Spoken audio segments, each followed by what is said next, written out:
Thank you.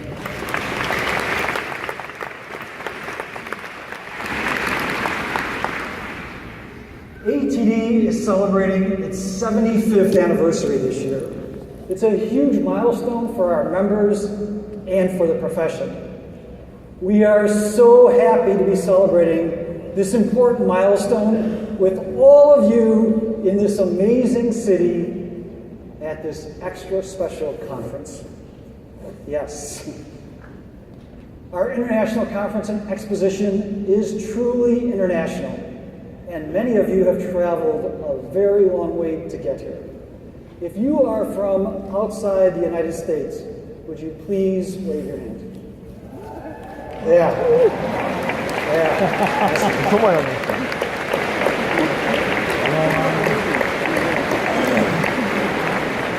우리 눈에는 다 똑같이 이고 있는데. And if you're from inside the U.S., wave your hand. Yeah. Thank you for your commitment to the profession and to being here at ATD 2018. All of us at ATD are so grateful that you joined us today. I'd also like to send special thanks to the extra hardworking ATD staff and the many great volunteers, especially our remarkable Program Advisory Committee, who helped create this conference.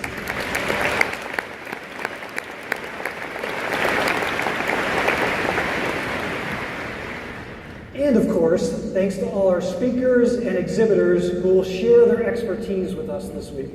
Please give them a round of applause.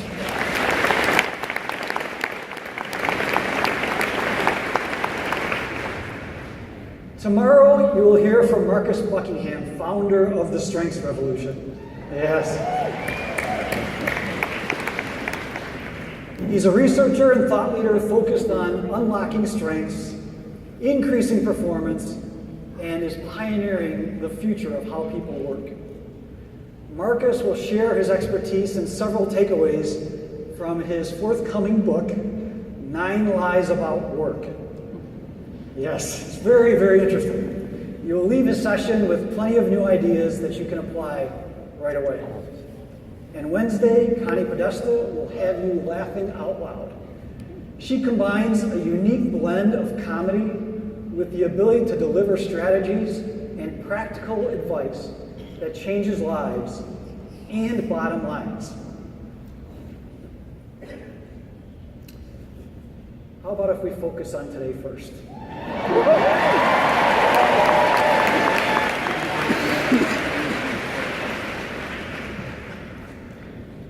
It is a great privilege to welcome a truly exceptional guest to our stage.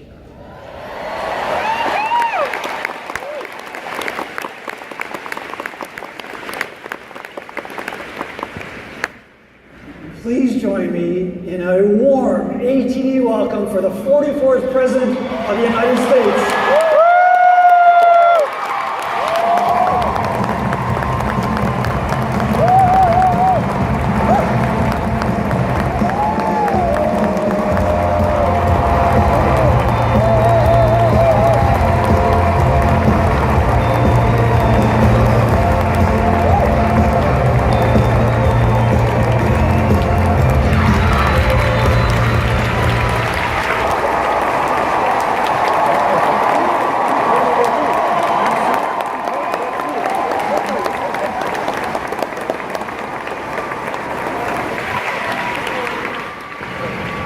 Hello, everybody.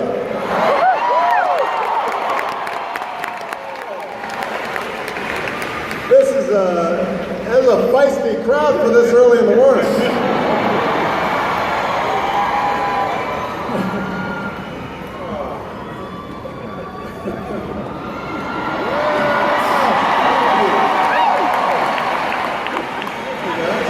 Thank you. Thanks so much for having me. Thank you.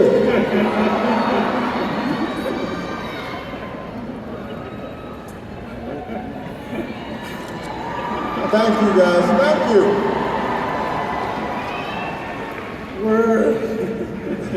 I think. Go ahead, Tony. I miss you too.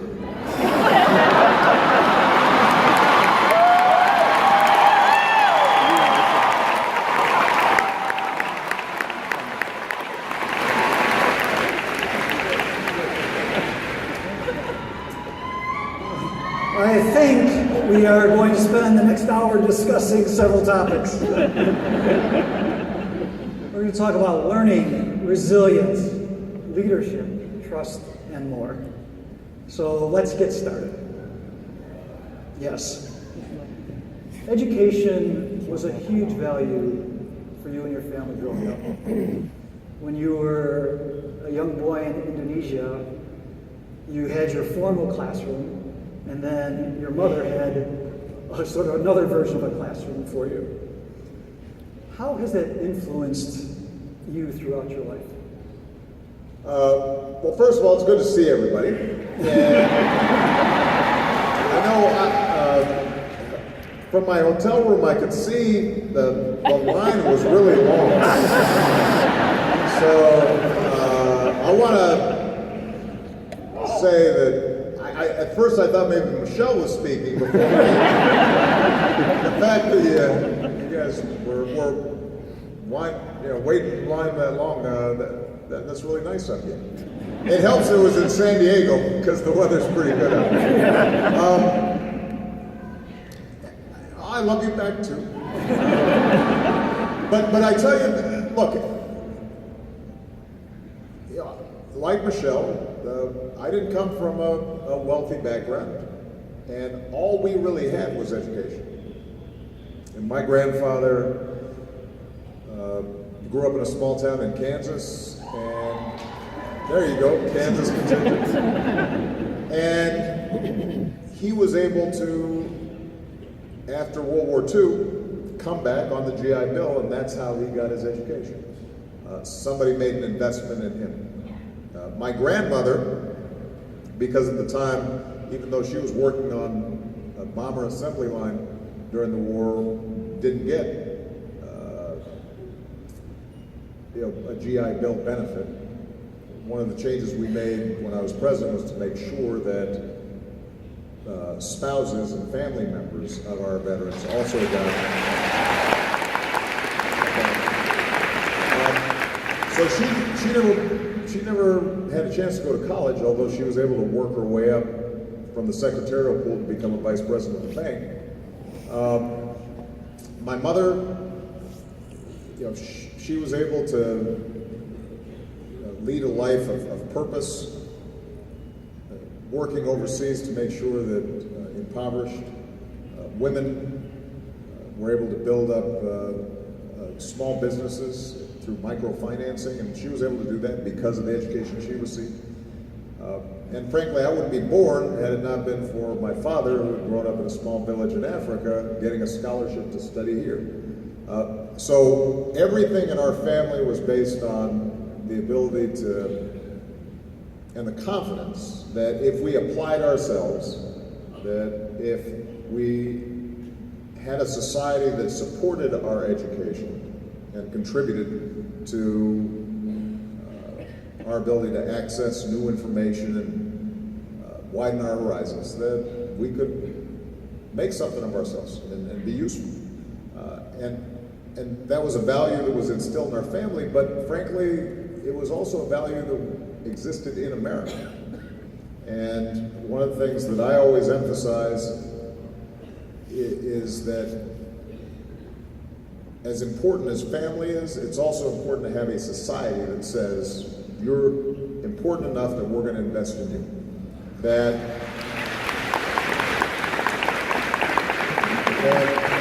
we invest in public schools to make sure that every child gets a good education. That our state governments invest in our institutions of higher learning. You take an example like California. Part of the extraordinary growth of California was built on the California university system that was unparalleled. It was a crown jewel and was affordable so that people didn't have huge debt but were able to get an education. Same thing with the GI Bill.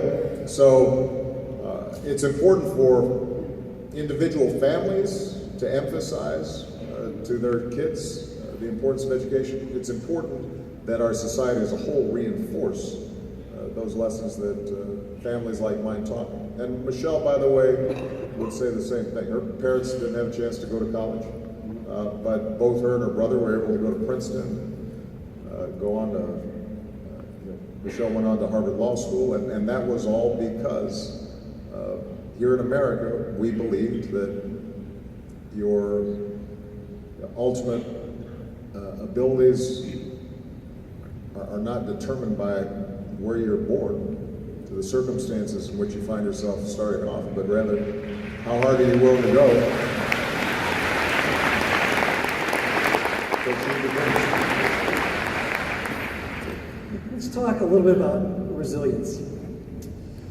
Most of us have had times in our career that cause us to pause and to reflect. In 2000, you ran for Congress, but didn't quite win. Oh, I got whooped. What did you learn from that, and how did it change you going forward? Well, it is true that this is the only political loss that I suffered during my career.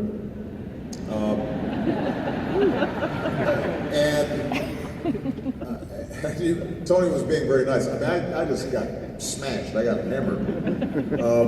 The story is that I was in the state legislature, had a young family. I was feeling a little impatient. I thought I could take on the local congressman, who was also a Democrat, who I thought wasn't performing up to snuff. And so I said, let me go ahead and run. And I had my staff in the state legislature just do a kind of an informal poll, and they came back and they said, yeah, Barack, we think this is going to be great. People seem to really like you. I announced, and then we did one of those formal, really professional polls, and it turned out that only like 11% of the people actually knew who I was. So somehow we had randomly only called by accident people who liked me. So that was a good lesson. Always do the poll before you announce that you're going to run. But, you know, one of the things that it taught me was to make sure that you're doing something because it's the right thing to do, because you have something in particular to offer, not just because you want to be something. I always say this to young people, White House interns, fellows, others who ask me for advice about living a life of service, and I say to them, worry less about what you want to be, worry more about what you want to do. Because, and what I mean by that is, in politics, but I think this is true in a lot of fields, people are so obsessed with, I want that title. You know, I want to be a congressman, or I want to have the corner office, or I want this title. And they don't spend enough time thinking, what is it that I'm trying to accomplish? And I think I'd fallen into that mindset. It's part of the reason why oftentimes in Washington, people end up becoming congressmen, but they don't know why they want to do it or what they're trying to accomplish. And so they don't have a North Star or a compass to guide their actions and their decisions. And so what I say to young people is, look, what is it that you're passionate about? If you care deeply about the environment, and you think that maybe politics is one way to have an impact, that's great, but spend most of your time working right now on the thing that you care about. If there's a way for you on a local level to influence issues like climate change, there are ways locally for you to make sure that kids get a good education, or that people who are homeless have shelter. And if you're doing those things every day that are actually meaningful to you, then over time, you will find yourself achieving and rising into positions of more and more influence because you've learned to do what you care about really well. And that's true in business as well. When I talk to people like Bill Gates, they didn't set off saying, I want to be a gazillionaire. What they started off is saying, this computer thing's really interesting to me and I want to create some software. I want to create the best software. And their passion in the work then leads them to achieve extraordinary things. And as a byproduct, they end up being gazillionaires. But so that was a useful lesson for me. I think it's great to be ambitious, but be ambitious in terms of what you want to accomplish rather than a title. And that I think is that was true even once I achieved a pretty big title once I was president. I still was focused on what is it that I'm trying to get done, rather than sort of the external trappings. Do you find that message resonates with the young people that you're coaching? Yes, and that's a culture that you have to build inside your organization, and it starts from the top. I am very proud of the fact that from the start of my campaign all the way through the end of my presidency, we consistently were able to take 22-year-olds or 25-year-olds who normally would not have been given a lot of responsibility and gave them enormous responsibility, and they consistently performed. And the reason was because we had set up a structure that was predisposed to the potential and the power of the people we were working with, that said, we're going to give you a lot of responsibility, we're going to hold you accountable for performing, and to create an environment in which it's less important who gets the credit than what gets done, that we expect you to operate effectively as a team, that we don't have a lot of drama, that you're here for the right reasons, that you treat each other with respect, and kindness, and generosity. And what we consistently found was that young people responded to that. They felt a sense that they were part of something bigger because they understood the mission.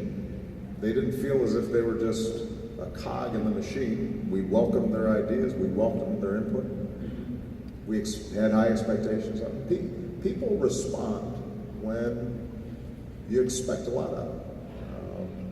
You also created an environment where it was okay to fail. Absolutely. It was okay to fail as long as you learned from it. Exactly. Yes.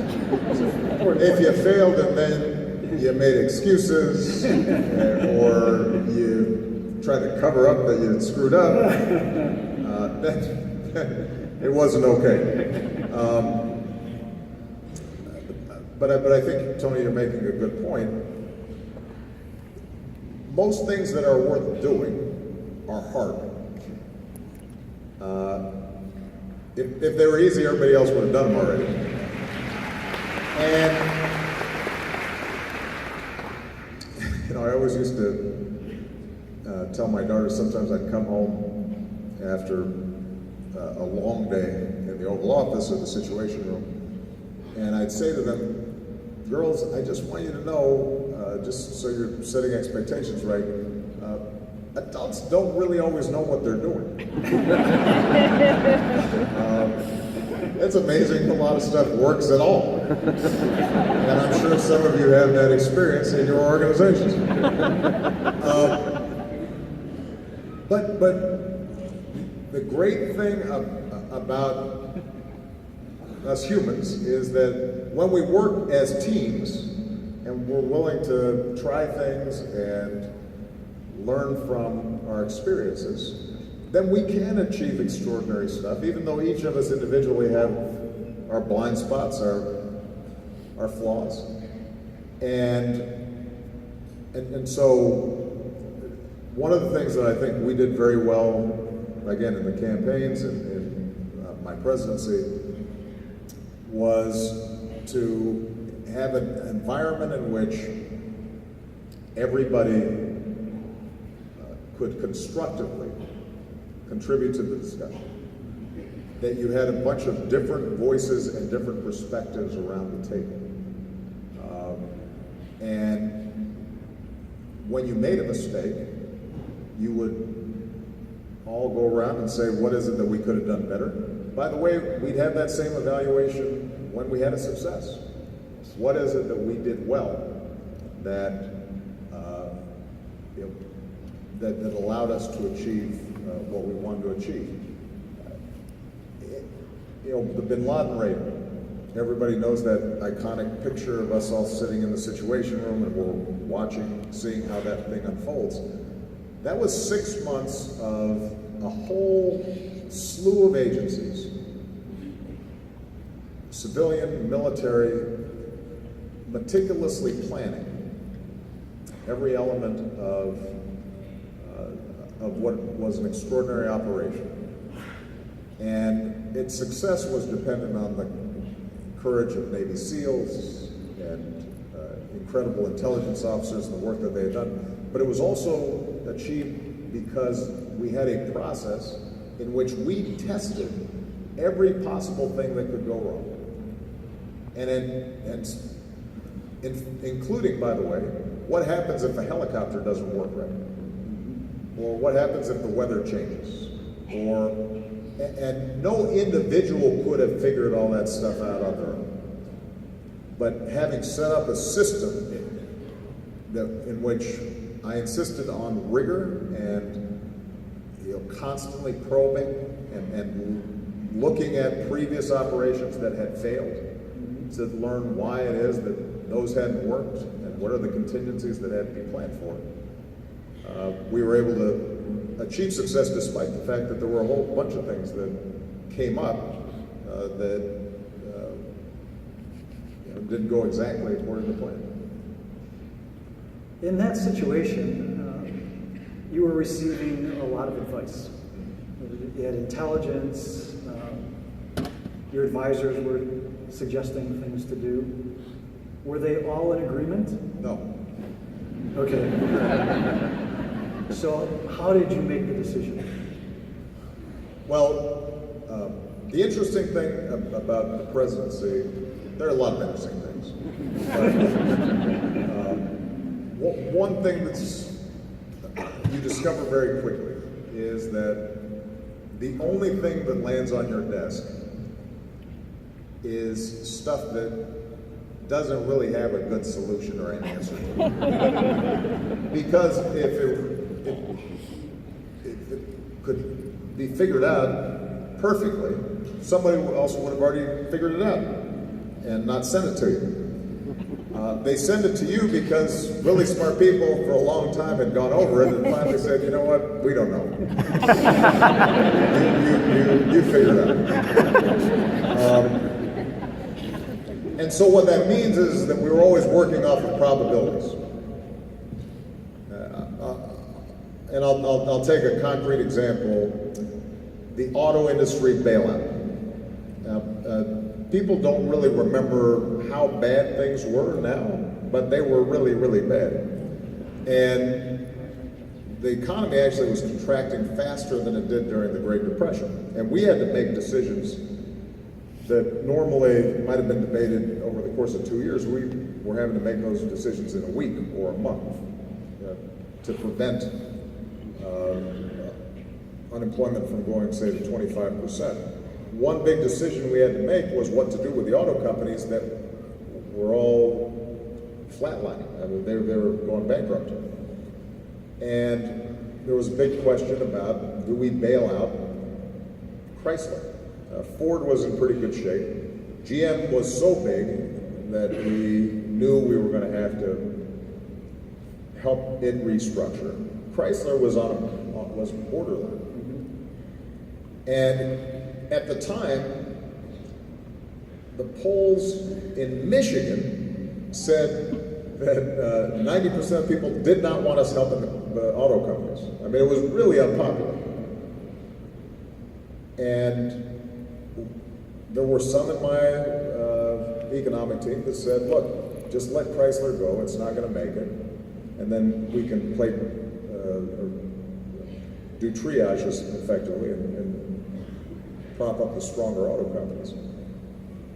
There were others who said if we do that, then suppliers and dealers of Chrysler are going to go under, and that is going to bring everybody else down. And it was probably a 51-49 decision.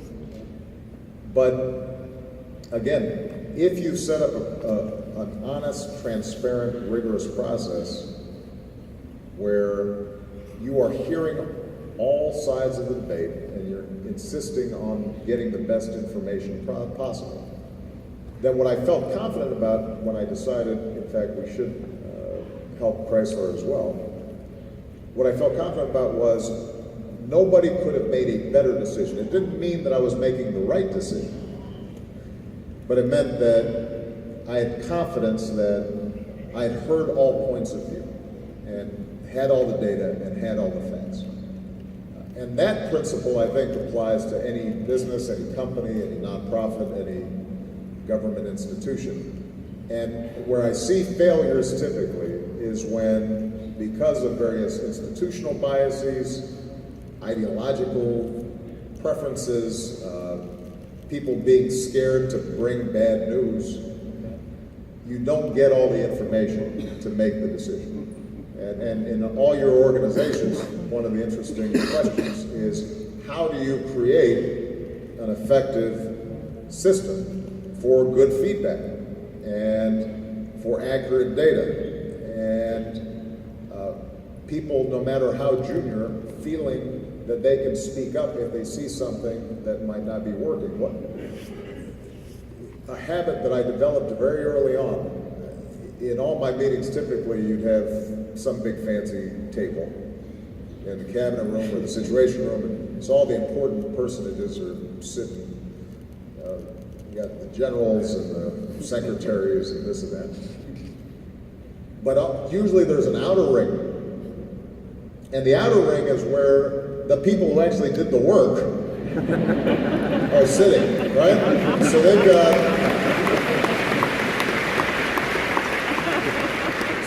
all the, they've got all the memos and the briefing books, and they're sitting there, thumbing through stuff that they're handing to the principals who then start speaking. And I just made a habit in our meetings, especially if there were hard decisions to be made. I'd start calling on the folks on the outer circle. Even though a lot of times I didn't know their names, but I'd be like, you over there. You look like you've got a bunch of stuff you're going through here. What do you think? And they get very nervous, and they'd be like, huh? What? But what that transmitted to them was that they had to be on their toes and be prepared, because I wanted to know what they thought. I thought their opinions were important. I was also sending a message to the principals that they should be listening to their staffs and asking for feedback and being open. Right? So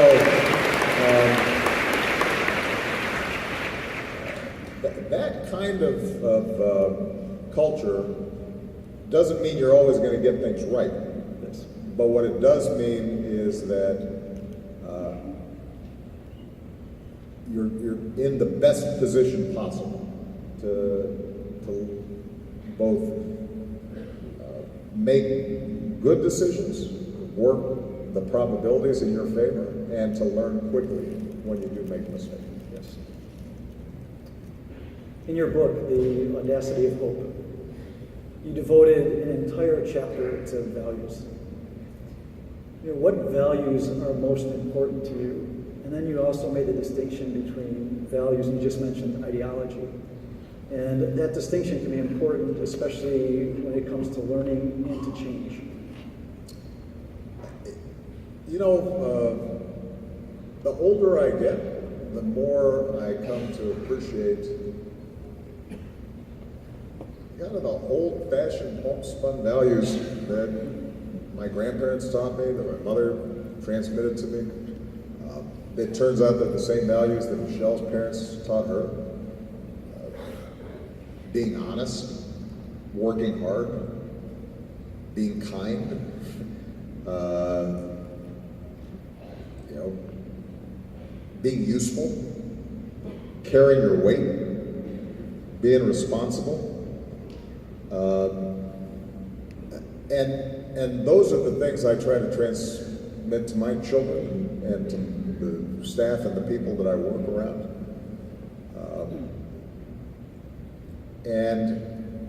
And I think that the values reflect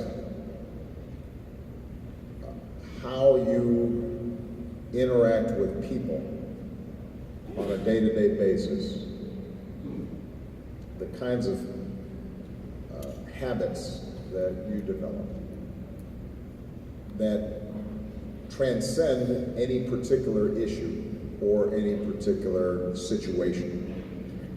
And as a consequence, they become your foundation, they're your baseline.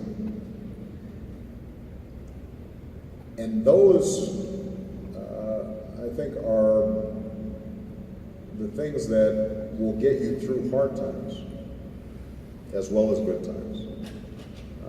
Those are the things that allow you to sustain effort in a group. And influence your decision making. And they're also the things that ultimately give meaning and purpose to what you do, so that people are willing to go above and beyond just the surface elements of getting paid, you know, whatever financial or other benefits are provided on the job. And I'll give you an example of our campaign back in 2007. I mentioned these young people that we gave a lot of responsibility to. We get 22, 23-year-olds who we just send out into some small town in Iowa. And we'd say, go organize them, and you're getting paid 20 grand a year or whatever. Maybe not that much, I don't know how much we were paying them, but I didn't feel that sorry for them because this is what I had done when I was their age, so I was like, you're fine. But you know, a lot of times these were young people who, let's say they were from a big city, and suddenly they're in some farm community in Iowa. Sometimes they were a minority group. You know, there was a young man who was a Chinese American who was put in a community where, frankly, the first day he was called a chink while he was going door to door. But because he had a set of values,